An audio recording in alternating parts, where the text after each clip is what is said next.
Buenos días. Buenos días, buenos días.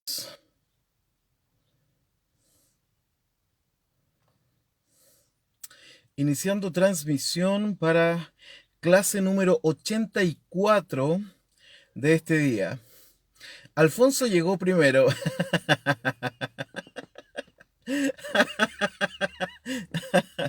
Muy bien, Alfonso. Punto base para ti. Buen día, Antonia. Te ganaron. Jonathan González, buenos días. Muy buenos días. En Valdivia, una hermosa mañana. Bella, bella, bella.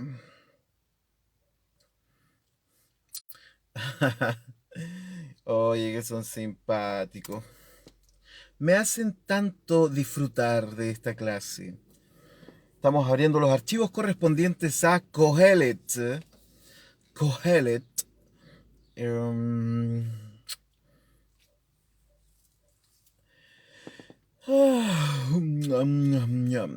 Buenos días, Manu López. Buenos días, buenos días, buenos días. ¿Cómo vamos por acá? Bien. Partimos en 4 minutos, así que podemos hacer algún ejercicio de relajación para esta mañana. Cuéntenme qué están haciendo. La Mayicha. Soy la... Cuéntenme qué están haciendo ahora. Cuéntenme ahora qué están haciendo. Tomando café, tomando desayuno, están acostaditos. Van en el, I don't know, no sé, en el metro, en el avión. Cuéntenme un poco más. ¿Qué están haciendo ahora? Nos quedan 3 minutos todavía para iniciar la clase. Ah, ¿verdad que tengo que enviar el enlace? Eso siempre se me olvida. Café, eso. Muy bien, yo acabo de tomarme un desayuno de campeones, un rico té, me gusta tomar té en la mañana.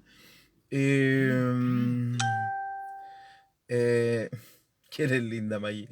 Ah, y unas tostadas con huevos revueltos. No fueron tantas tostadas esta vez, pero ahí estamos. Cuénteme qué están en el trabajo, dice. ¿Quién dijo en el trabajo? La Antonia. Ahí está. Por fin viernes, dice Patricio Campos. Antonia, en el trabajo haciendo finiquitos. Uy, qué difícil, Anto. Em,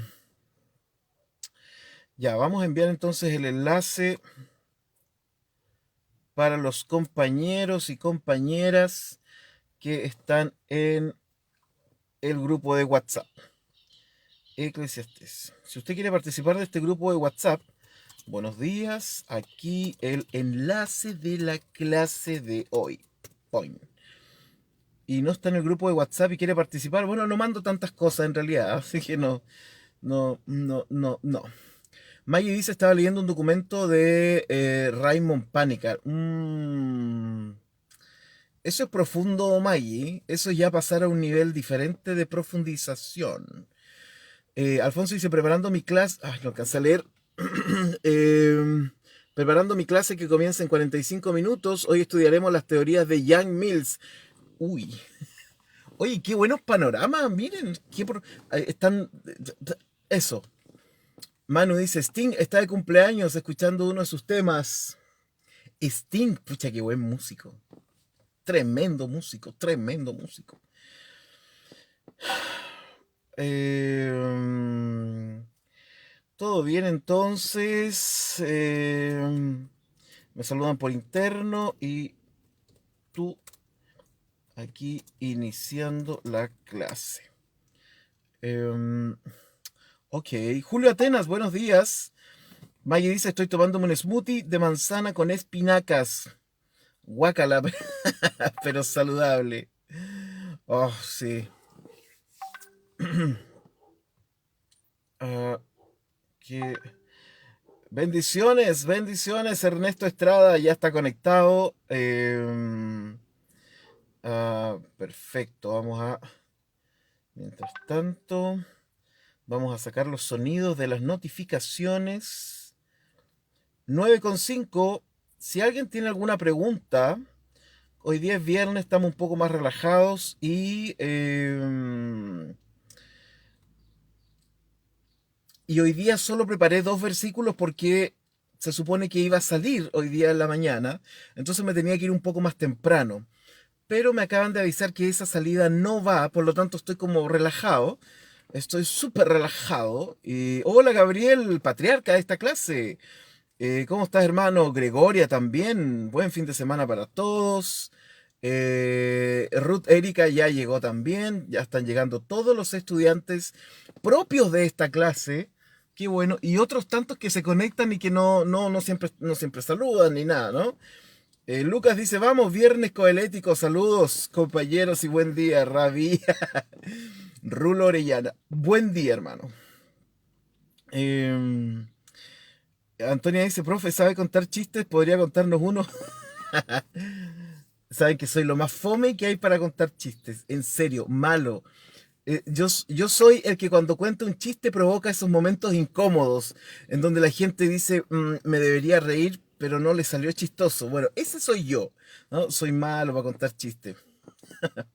Buenos días, Yosinella. Buenos días, Gela. Em, ya. Ruth inicia la clase con una pregunta complicada, pero esa pregunta la vamos a dejar para la próxima semana. Luke Andrew, bom dia. Celeste Soledad ya se conectó. Buen día y buen viernes para todos. Ya, iniciamos entonces la clase de este día. A ver, hoy estamos partiendo el mes de la reforma. El mes de la reforma, pues hermano. El mes de la reforma. Em, Ojalá que no nos secuestren a veces lo hacen. em, y después tenemos que pagar rescate para que nos lo devuelvan. Em, a ver.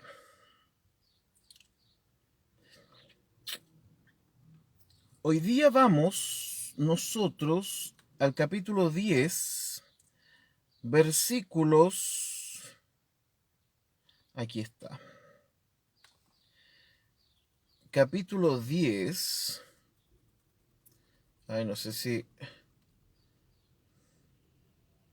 Mm, mm, mm, mm. Tarararatatán, tararatán. Parece que me equivoqué en algo. Denme un minuto, por favor, mientras van llegando y se van acomodando. Am, Buenísimo día, abrazos solo fraternos, dice Ernesto Estrada.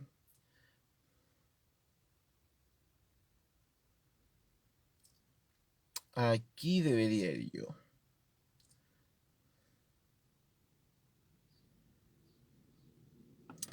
Ya, vamos en el versículo 10, ¿no? A ver, como que me perdí, es que no lo puse en color rojo. Debería haberlo puesto en color rojo como siempre. Em, ya, sí, debería ser el número 10. Vamos a ver qué dice el 9. Turururum, turururum, turururum, turururum, turum. Em, Gracias, Gela. Amén. Eh, es cierto, Lucas, cuando estoy un poco enojado me pongo a cantar. Mi señora me dice lo mismo. Ay, ay, ay. Pero bueno, es una buena forma de enojarse, ¿no? Ya, aquí estoy. Eh, a ver, ayer vimos, ayer vimos la parte de quien corta piedras se hiere con ellas, ¿no? Sí, el que parte la leña en ello peligra. Claro, yo les conté mi experiencia del leñazo que me llegó cuando salí a cortar leña enojado, para variar. Ya, entonces ayer llegamos hasta el 9, perfecto. Entonces hoy día nos toca el 10 y 11, ya. Ahí estamos. Ya, es que no puse en rojo, lo voy a colocar al tiro, no puse en rojo el título o el versículo porque eso me sirve de guía. Ya, ahí está. Lo tengo. Lo tengo, sí, lo tengo. ¿Se acuerdan de esa canción? Los más antiguos sabrán a qué canción me refiero, ¿no? La unción está sobre mí. Tuc, tuc, tuc. No la tengo, no la entiendo, pero la tengo. Eso decía aquellos tiempos, ¿no? Ya, vamos al versículo número 10. Si se embotare el hierro y su filo no fuere amolado, dice la Reina Valera, hay que añadir entonces más fuerza, pero la sabiduría es provechosa para dirigir. Literalmente yo lo traduje así y quedó peor. Si se debilita el hierro y éste no enfrenta su filo, y sus fuerzas no se hacen poderosas, y ventaja dará la sabiduría. O sea, quedó peor. Pero si quieren escuchar una aún más enredada, veamos lo que dice Guillermo Yuneman en su traducción. Fíjense cómo traduce él esta parte. Si se cayere el hierro, también él la faz ha turbado, y esfuerzo se esforzará, y recurso para el varón, no sabiduría. Si quieren una traducción literal, esa es la que tienen que tener. Súper, súper literal de Guillermo Yuneman. Es tan literal que no se entiende, porque su literalidad su literalidad tiene dos dimensiones. Primero está la literalidad sintáctica, y obviamente el hebreo y el griego tienen una sintaxis distinta al español. Y a Yuneman no le importó. Dijo, no importa. Miren, ahí está el sol. A Yuneman no le importó que entonces ni la sintaxis griega ni la sintaxis hebrea se parecen a la sintaxis en español, y él dijo, no importa, voy a seguir el orden de las palabras que están en los textos bíblicos. No importa si no suena bien, ¿no? Por lo tanto, su literalidad pasa por ese aspecto. Y en segundo lugar, la segunda dimensión de su literalidad es que intenta colocar las palabras en español lo más cercano a el significado de las palabras en hebreo o griego. Bueno, en arameo, en los textos del Antiguo Testamento, como Daniel y Esdras.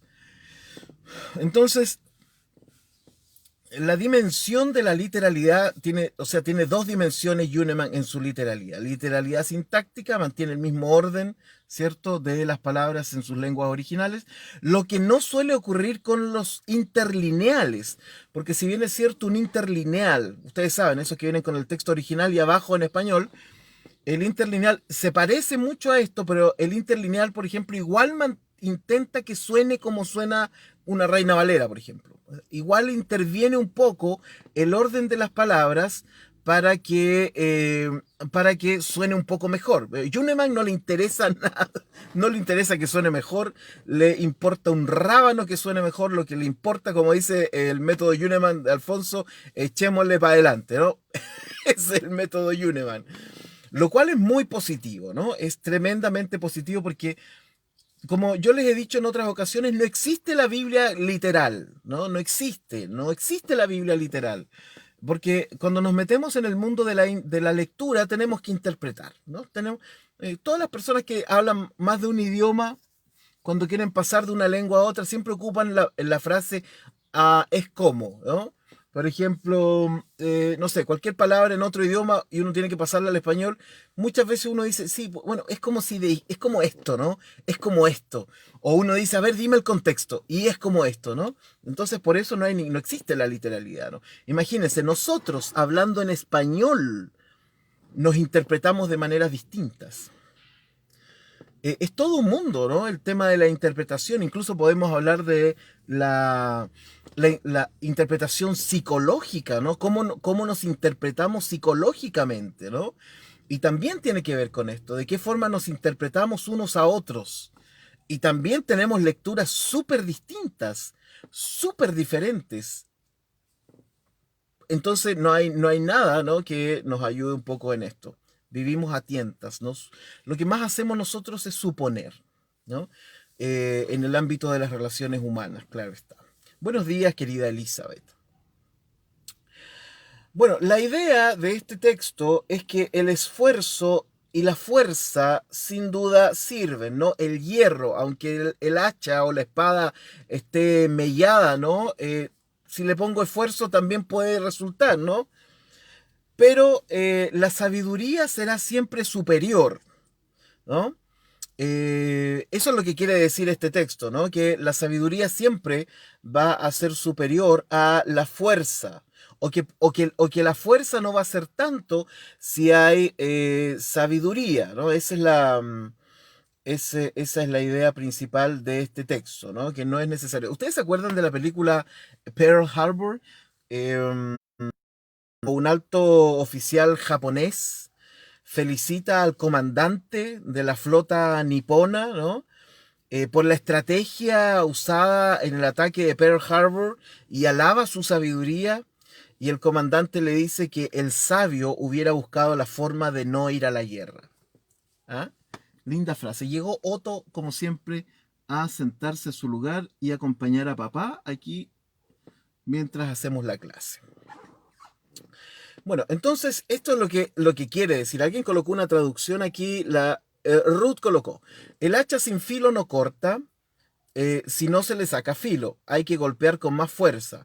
Si quieres prosperar, tienes que saber qué hacer y hacerlo bien. Hermosa, hermosa traducción. Nos falta la NTLH para ver cómo se compara con la TLA. Es un texto difícil de traducir, muy, muy difícil, con muchas palabras complicadas acá. De hecho, fíjense que aparece una estructura verbal que no aparece nunca, ¿no? O sea, Kohelet no solo tiene palabras que aparecen muy pocas veces, em, sino que además tiene estructuras verbales que aparecen súper poco. Por ejemplo, aquí aparece una estructura verbal que se le denomina pilpel o pilpul, por ahí anda. Y es una estructura verbal que aparece muy poco. De hecho, aquí está la palabra kilkal, que proviene del verbo kalal, ¿no? Eh, y déjenme ver cuántas veces aparece esta palabra en la Biblia. Miren, aparece solo 2 veces, aquí en Eclesiastés y en Ezequiel.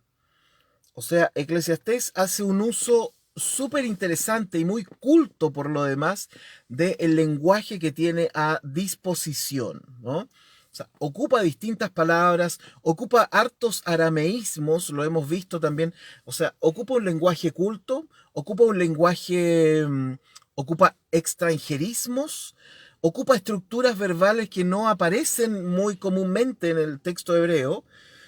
Entonces es un hombre sabio, ¿no? Es un hombre que ocupa un lenguaje elevado para hablar de su sabiduría. Entonces, y eso por supuesto para un traductor es un problema.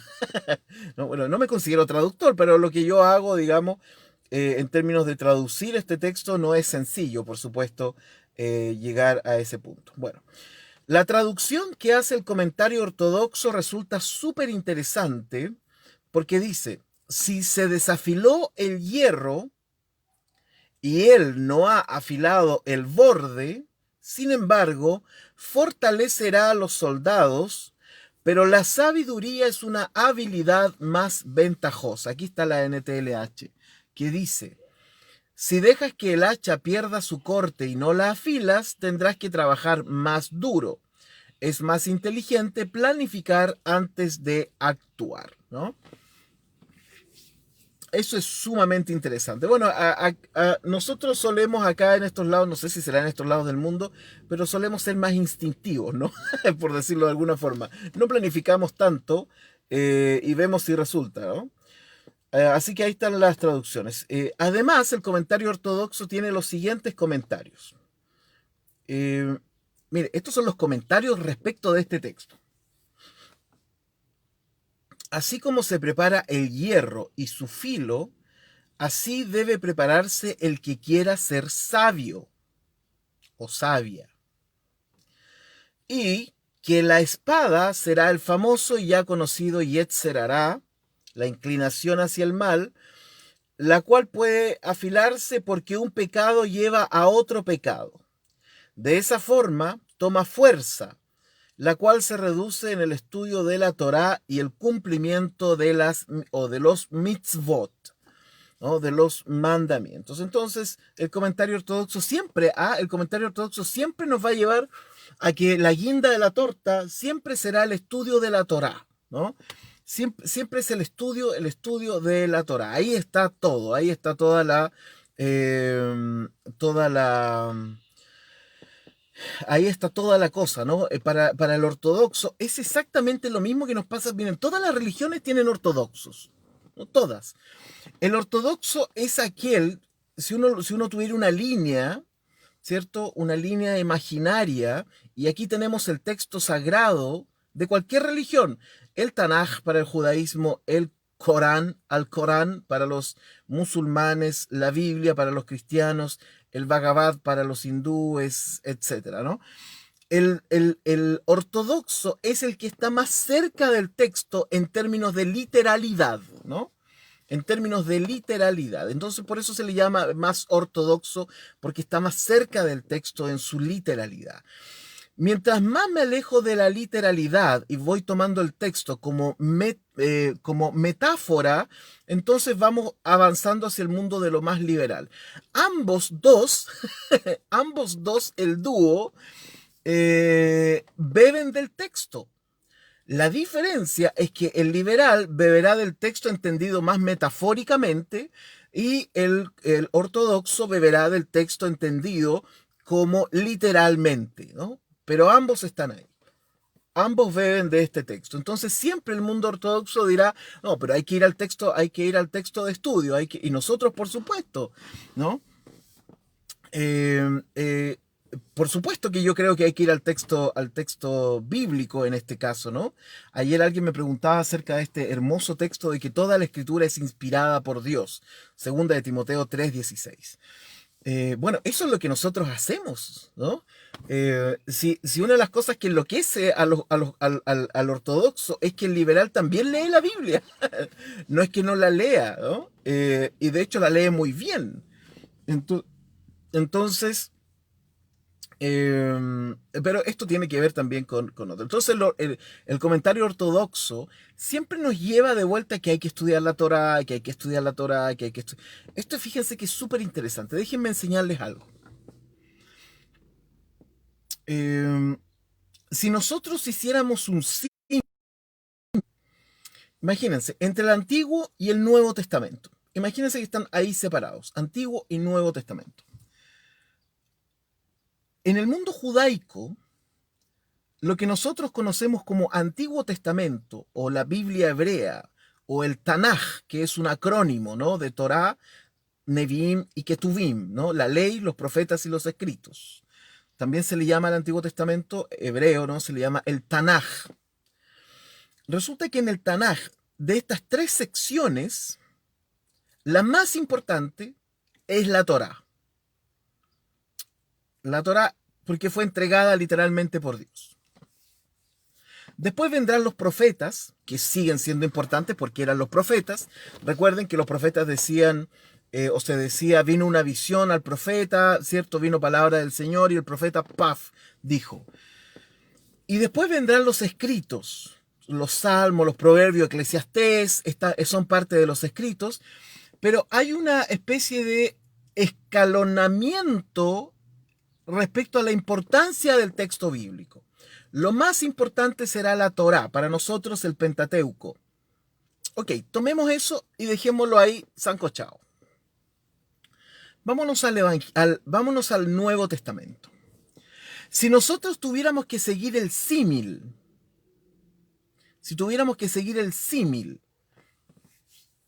del Antiguo Testamento y de esta forma de acercarnos al texto y lo trasladamos al Nuevo Testamento, entonces los evangelios serían la Torá y por lo tanto estarían en la cúspide de la pirámide, ¿no? Serían la Torá. Bueno, la Torá son 5, los evangelios son 4. Pero déjeme decirle que el libro de los Hechos en algún momento se consideró parte de todo este pack. ¿Por qué? Porque el libro de los Hechos lo escribió Lucas, el mismo que escribió el Evangelio. Entonces, incluso si sumamos el libro de los Hechos a los 4 evangelios, tenemos 5, igual que los 5 del Pentateuco. Entonces, si nosotros siguiéramos la lógica del judaísmo, donde la Torá está primero, los profetas vienen después y los escritos vienen después, en el Nuevo Testamento tendríamos que seguir la misma lógica. Los evangelios están primero, después podrían venir, no sé, las cartas paulinas y después todos los demás textos. Por ejemplo, paulinas son un montón en el Nuevo Testamento. Y después están los otros textos que incluirían las cartas de los otros apóstoles y el Apocalipsis, ¿no? Ahora, esto sería sumamente interesante. ¿Saben por qué? Porque, y ya que estamos en el mes de la Reforma, yo al principio les decía un poco jocosamente que a veces nos secuestran a Lutero, ¿no? Nosotros en el luteranismo sabemos que Lutero, por ejemplo, no creía en la inerrancia bíblica, en los términos en como nosotros los entendemos o se nos han enseñado hoy día, ¿no? Esto de que toda la Biblia está bien, de que toda la Biblia es igual, de que lo que dijo Jesús es tan importante como lo que dijo Pedro, etcétera, ¿no? Eso no está en el luteranismo, ¿no? Eh, de hecho, ustedes saben que Martín Lutero quiso dejar afuera una de las cartas del Nuevo Testamento, ¿no? Tenía serias dificultades con otros libros, habían varias cositas que no le gustaban mucho, porque no se adecuaban un poco a su visión teológica de aquel tiempo. Bueno, cuando una persona dice, no, sabes que esa carta de la Biblia no va con nosotros, evidentemente significa entonces que no cree en la inerrancia bíblica. Entonces, si nosotros hiciéramos lo mismo que el judaísmo con su Biblia, para nosotros lo más importante deberían ser los evangelios. De hecho, para el luteranismo, generalmente es Cristo lo más importante en la Biblia. De alguna forma es decir eso, ¿no? Es decir, miren, nosotros tenemos también el Nuevo Testamento y al igual que el judaísmo, lo tenemos escalonado. Primero son los evangelios, después vendrán las cartas y después vendrán los escritos, ¿cierto? Nosotros quizás deberíamos hacer eso también. ¿Y por qué? Yo considero, y este es mi argumento, ¿no? Uno de mis argumentos para no creer en esto de la inerrancia bíblica, es que yo no puedo darle el mismo valor ontológico, existencial, teológico y amoroso a las palabras de Jesús que a las palabras de Juan, de Lucas, de Pablo, ¿no? Que si bien es cierto son importantes, siguen siendo más importantes para mí las palabras de Jesús, ¿no? Y su teología. Esto en caso de que hiciéramos, ¿cierto?, el símil con el Antiguo Testamento. Entonces eso es muy, muy, muy interesante, ¿no? En ese sentido yo soy ortodoxo. En ese sentido soy ortodoxo. Para mí lo más importante es es el Evangelio. O sea, lo más importante es Dios encarnado. No los comentarios acerca de Jesús, sino lo que dice Jesús. Eso es lo más importante para mí, ¿no? Un poco parecido a esto, ¿se acuerdan que hubo un grupo en Estados Unidos que se le llamaban los cristianos de las letras rojas? No recuerdo cómo se decía en inglés, de Christian Letter Red, no recuerdo, pero ¿y qué significaba? Que eran los cristianos que decían, mira, lo más importante, porque las Biblias, ¿se acuerdan que algunas Biblias vienen con las palabras de Jesús en rojo? Entonces, este movimiento decía, no, eso es lo más importante. Y yo creo que para mí, personalmente, eso es súper importante. Por supuesto, lo que dice Pablo también es importante, lo que dice Pedro es muy importante, etcétera, pero para mí lo fundamental es lo que dice Jesús. Eso es lo fundamental, ¿no? Lo demás serán comentarios, serán apreciaciones, serán acercamientos, serán lo que sea respecto de Jesús, ¿no?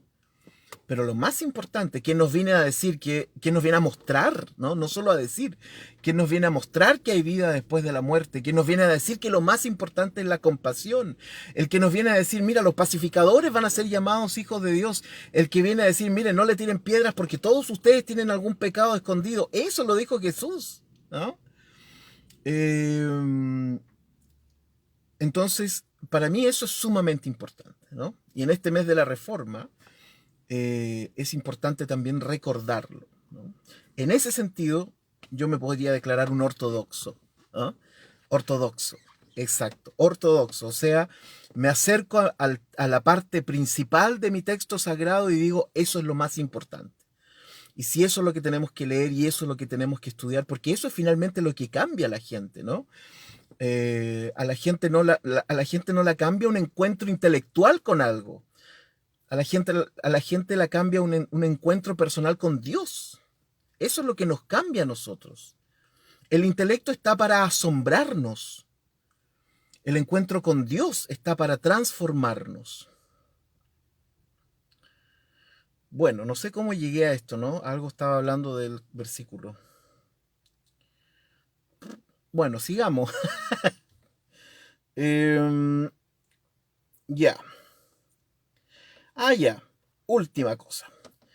Respecto del famoso texto este de los hierros, que lo voy a leer de nuevo. Ahora, si alguno de ustedes no está de acuerdo con esto, escríbalo ahí. No pasa nada. En esta clase no se reprimen los comentarios. Solo uno nomás, que fue hace tiempo, ¿no? Que fue duro, fue feo. Pero el resto no se reprimen los comentarios aquí.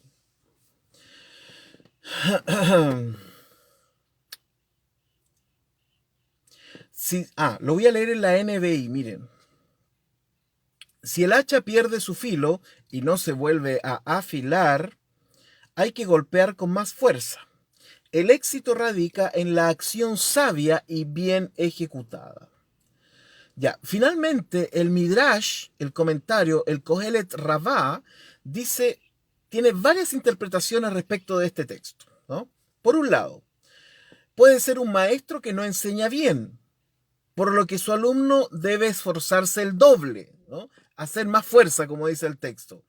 También puede ser lo contrario, un alumno que esté romo, ¿no? Así decían cuando no estaban afiladas las cosas, ¿no? Un alumno que esté romo y que le cueste aprender. Y por último, puede ser que el propio estudio se haga tan duro y romo por lo que necesitarás un maestro, ¿no?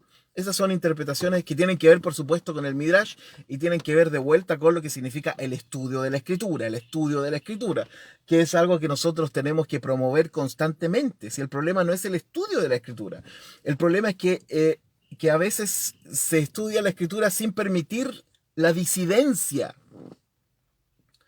Si no hay disidencia en un estudio bíblico, no se aprende, solo se memoriza. Es la disidencia la que te hace aprender, ¿no? Bueno, Jonathan González dice, si se usa la NTV, si se usa un hacha sin filo hay que hacer el doble esfuerzo, por lo tanto, afila la hoja. Ahí está el valor de la sabiduría que ayuda a tener éxito. Gracias, Jonathan. Versículo número 11. Si muerde la serpiente antes de ser encantada, de nada sirve el encantador. Literalmente yo traduje así. Si muerde la serpiente sin ser conjurada, no tiene pericia su dueño en su lengua. La NTLH dice, no tiene sentido saber cómo encantar serpientes si dejas que una te muerda. Qué buena. Ahora, esto es un texto muy lindo, ¿no? Es un texto muy lindo porque, fíjense que el texto hebreo, se los voy a leer al tiro, tiene, fíjense que tiene muchos sonidos de serpiente, ¿no?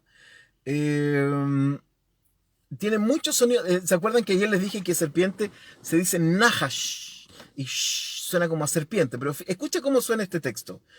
Im yishoch hanahash velo lahash ve'en yitron levaal halashon. Fíjense, ¿se fijaron todas las que tenía? Lo voy a leer de nuevo. Im yishoch hanahash velo lahash ve'en yitron levaal halashon.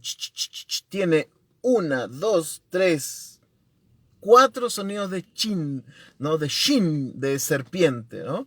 Ahí y aparece de nuevo Nahash. Ahora les voy a leer unos comentarios que son impresionantes respecto. Bueno, lo mismo que el hierro no afilado del versículo anterior, el cual no tiene mucho sentido, ¿cierto? Porque existe para ese fin, o sea, el hacha existe para romper, po. Si no tiene filo no sirve, ¿no?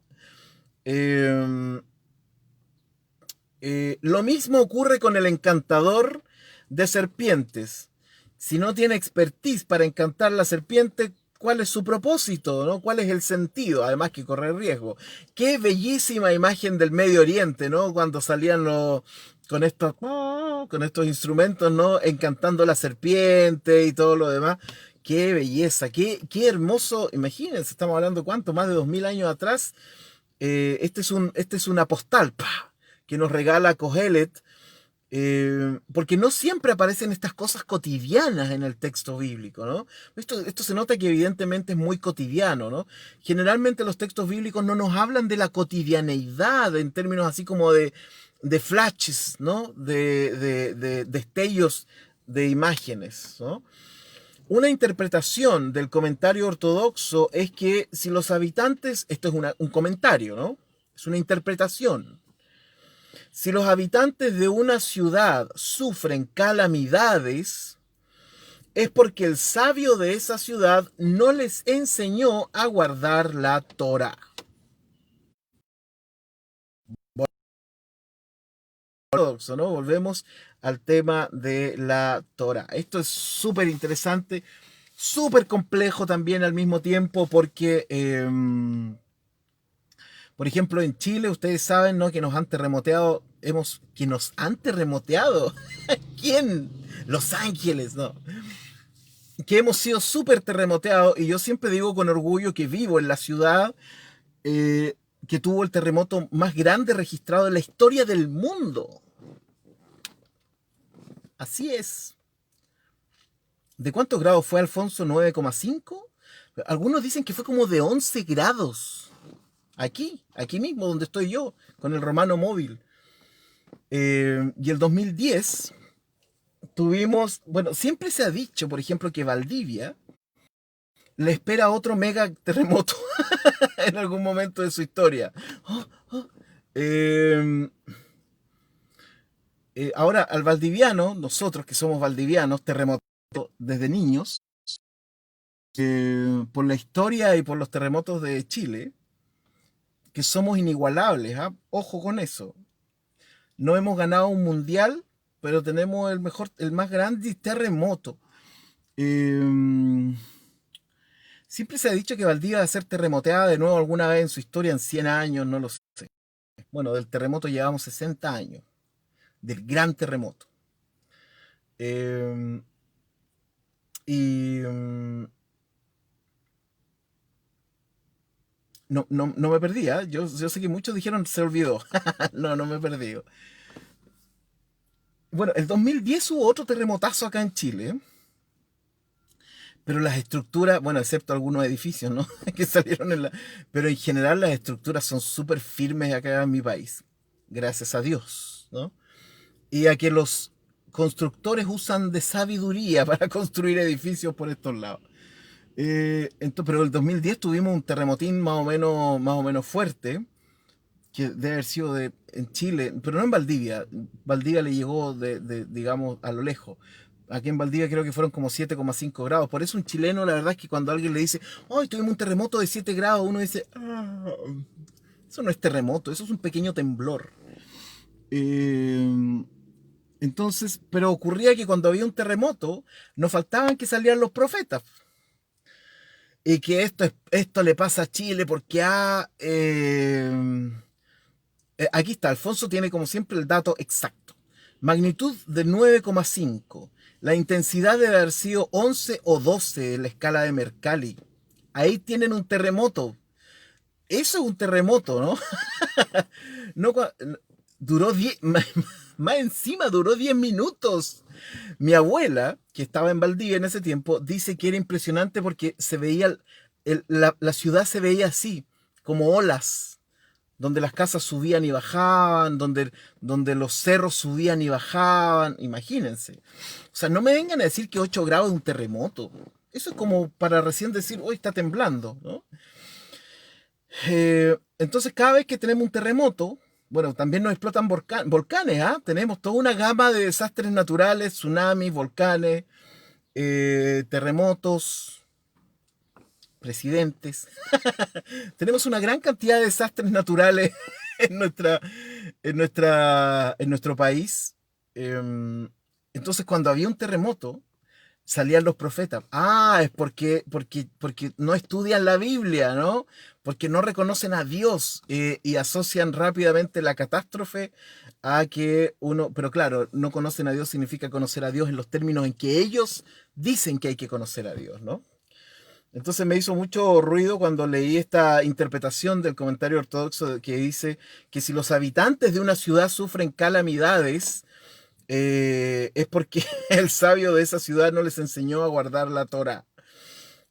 Fíjense, ¿no? Tiene que ver con eso. Debemos pensar que muchos de estos comentarios también tienen que ver con las supersticiones también, ¿no? Pero no quiero decir eso, bueno, ya lo dije en realidad. Alfonso dice, con 8 grados recién me despierto. Bueno, para el terremoto del 2010, fue en la noche, ¿ah? Fue en la madrugada, yo creo que como la 1 de la mañana, estábamos todos durmiendo. Y yo estaba, recuerdo, acostado, po, durmiendo. Y de pronto empezamos a sentir el ruido. Tucu, tucu, tucu, y se empieza a mover. Y yo le digo a mi señora, ¿está temblando? Y de pronto, taca, taca, taca, taca. Así que, pero nada, uno como que nos paramos en la cama, nos sentamos, etcétera, abrimos las cortinas, fuimos a ver a los niños, todos durmiendo, y ahí nos quedamos, tum, tum, tum, tum, tum, hasta que cesó, ¿no? Digamos. Así los chilenos nos tomamos un terremoto, ¿no? Así como, está temblando.